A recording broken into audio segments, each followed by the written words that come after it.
বাংলাদেশের রক্ত নিয়েও সিন্ডিকেট শুরু হয়ে গেল ভাই। হসপিটালে রক্ত থাকার পর বলে রক্ত নাই। আসলে বাংলাদেশে জন্মগ্রহণ করে আমরা করছি জীবন সবচেয়ে বড় ভুল, আমাদের বাপ মা করছে ভুল। টুকরে সরকার বানাইছি আমরা, সেনাবাহিনীর হাতে সরকার দিছি, তারা বাংলাদেশের বালের উন্নয়ন করতে পারে না। তারা 36 দিন পর তারা এনসিপি গঠন করে। তুলায় অভিশপ্ত না, অভিশপ্ত বাংলাদেশের রাজনীতি। রাতের বেলা লাশ গুম কইরেন না। মৃত সাগর বানাই দিতে আল্লাহ 2 মিনিট ভাবে নাই। ফেরাউন্ডে পানিতে ভাসাই দিতে আল্লাহ 2 মিনিট ভাবে নাই। আমরা তো পাপিষ্ঠ জাতি, আমরা তো খারাপ জাতি, আমাদের ডুবাই দিত আল্লাহ 2 মিনিটও ভাববে না। আপনাদের বলা আর এই যে নিজের গালে নিজে এইভাবে থাপ্পড় দেওয়া ভাই সেম কথা। ব্যথাটা নিজের উপরই, থুতুটা নিজের উপরই পড়ে। উপদেষ্টারা আসতেছে 20টা করে গাড়ি নিয়ে আসতেছে, উত্তরার রাস্তা বন্ধ করতেছে, সেক্টরের রাস্তাগুলো বন্ধ করতেছে।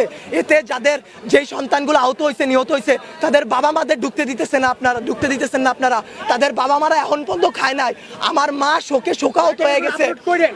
আমরা 2 ভাই আসছি, আমাদের বোনরা আমরা নিয়ে গেছি। আমার এক বন্ধুর হাতের এইখান থেকে এই পর্যন্ত ওর ডান হাতের অবস্থা করুন ভাই, হাত কাইটা ফেলতে হয় কিনা সেইটাই বোঝা যাচ্ছে না। আমার ওই বন্ধুরই ছোট ভাই ক্লাস 7-এ পড়তো, ওর ঢাকা মেডিকেলে ভর্তি আছে ভাই। কি করব বলেন? আপনারা যে নিউজ নিতেছেন ভাই, মিনিমাম মারা গেছে 150 থেকে 200-র উপরে। আপনারা নিউজ দিতেছেন এইখানে 10 জন, ওইখানে 1 জন, এইখানে 2 জন। আসলে ভাই বলতে গেলে কি, আমরা উপদেষ্টা আনাইছি, আমরা ইউসুফরে সরকার বানাইছি, আমরা সেনাবাহিনীর হাতে সরকার দিছি। গালি ভাই ওই যে চিত হয়ে স্যাপ ফেললে কার উপরে পড়ে? নিজের উপরে পড়ে। ওই রকম ভাই গালি দিলেও নিজের গায়ে খারাপ লাগে যে এক শেখ হাসিনা খুনি হাসিনারে পাঠাইছি, আরেক খুনি দলরে নিয়ে আসছি। দেশে এইসব হয়ে যায় রাত 2টা 3টার সময় খবর আসে এইচএসসি পরীক্ষা বন্ধ। কেন ভাই আপনাদের কেন 3টার সময় নিউজ দিতে হবে? রাতে 9টা বাজে আপনারা লাইভে যান নাই, রাতে আপনারা দেখেন নাই, দিনে আপনারা ছিলেন না। নটরডেম কলেজ এইচএসসি বন্ধ করার আগে তারা বন্ধ করে দেয়, ঢাকা কলেজ বন্ধ করে দেয়, আইডিয়াল কলেজ বন্ধ করে দেয়। আপনারা শিক্ষা উপদেষ্টা, আপনারা আইন উপদেষ্টা, আপনারা পরীক্ষা বন্ধ করেন না। আপনারা বলেন না পরীক্ষা চলমান থাকবে। কাদের নিয়ে পরীক্ষা দিবেন? আমরাই তো দেশের ভবিষ্যৎ, আমরাই তো ভবিষ্যৎ, তাই না? যারা মারা গেছে তারা আমাদের থেকে আরো ভালো ছিল, তারা আরো কিছু করতে পারতো। আপনারা আমাদের কথা ভাবতেছেন না, আপনারা ভাবতেছেন আপনাদের কথা।